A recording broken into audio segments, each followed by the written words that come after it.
Daily Warm-Up Reading 1. Fiction. Historical fiction. Quentins Pony. Archie Roosevelt felt ill. "My head hurts and I'm tired," he told his mother. "Go to bed and rest," she said. Archie had many brothers and sisters. They lived in the White House with many pets. His brothers and sisters took their pets upstairs to cheer up Archie. Soon, his room was full of animals. He counted 2 dogs, 3 cats, a snake, 4 mice, a rat, and a parrot. "Do you feel better now?" asked Quentin. Archie frowned. "I still feel sick." Then Quentin had an idea. He ran downstairs and got another animal.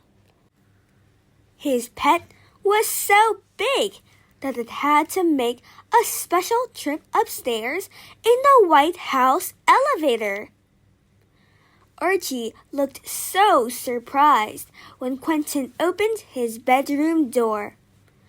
There stood a Shetland pony. "Now I feel better," cried Archie. The end. Daily Warm-Up Reading 1. Fiction, Fairy Tales, and Folklore. The Fisherwoman. There was once a fisherwoman named Laura. She fished better than anyone in her town. Every day she took her boat out onto the sea. Every night she brought home fish for the people in her town to eat. "She is such a kind woman," they cried. One day Laura took her boat out to sea. It had been sunny, but now the fog blew in. Rain hit Laura's boat. The waves grew rough. Laura tried to steer her boat, but the wind was too strong. Her boat tipped over. Laura fell into the cold, dark water. The ocean spirit smiled. He would help this woman who was so good to her friends. He raised Laura up on his waves and carried her to shore. When the people in town saw Laura safe on the sand, they cheered. Then they wrapped her in their own coats and fed her bowls of soup. "We are glad that now we can give something to you," they said. The end. The Lady with a Lamp. Florence Nightingale wanted to be a nurse. Friends laughed at her. "It's a dirty job," they said. "You'll hate it." Florence didn't care what they said. She read books, and she went to visit hospitals. She became a nurse. But her friends were right about one thing. It was a dirty job. One day, she walked into a building to find soldiers on bare beds. Even though they were hurt, they didn't have a pillow or blanket. Rats ran around them. Bugs bit them. Dirt was everywhere. "I will help these men," Florence said. She cleaned each room. She chased away bugs and rats. She worked 20 hours a day to nurse the men back to health. At night, she held up a lantern to make sure each man's room was clean. That is why they loved her. They called her the Lady with a Lamp. The end. Tamales. Mondo's mother made tamales at Christmas. They were made with chicken or beef. Tamales reminds me of Christmas, Mondo said. His friends laughed. Tamales aren't Christmas food, they said. We eat gingerbread men and candy canes. Mondo felt sad. He went to his mother. Why don't we bake gingerbread men for Christmas? He asked. She smiled. Our tamales are special, she said. My mother made them for me when I was a child. Her mother made them for her. Ask your friends over to try them. Mondo asked his friends to come over. They began to eat the tamales. Then something amazing happened. They ate and they ate. They even asked for more. We wish our mothers would make tamales for Christmas, they said to Mondo. He just smiled and ate another tamale. The end. Daily Warm-Up Reading 1. Fiction. Contemporary realistic fiction. The Small Girl. Sarah Small was the smallest girl in 2nd grade. She could not reach the water fountain. She felt very sad. Wait and see, said Mother. It's good to be small. One day, Sarah and her friends were playing soccer. Sarah was good at soccer. She was so small that she could run through tall people's legs. She had just kicked the ball when she saw something green and white. There was a $5 bill on the other side of the fence, beside a small hole. Sarah's friends were too big to fit through the hole to reach it. But Sarah got down on her hands and knees and slipped through. She picked up the bill from off the ground. Then she told her friends she would buy them all ice cream. Sometimes it's good to be small, she said. The end. Going camping. Jenny was afraid to go camping. Come on, Jenny, said her brother Mike. It will be fun. We can take our dog. They pitched a tent beside the lake. Then something splashed.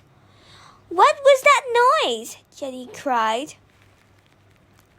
Only a fish, said Mike. They roasted corn and bread over the fire.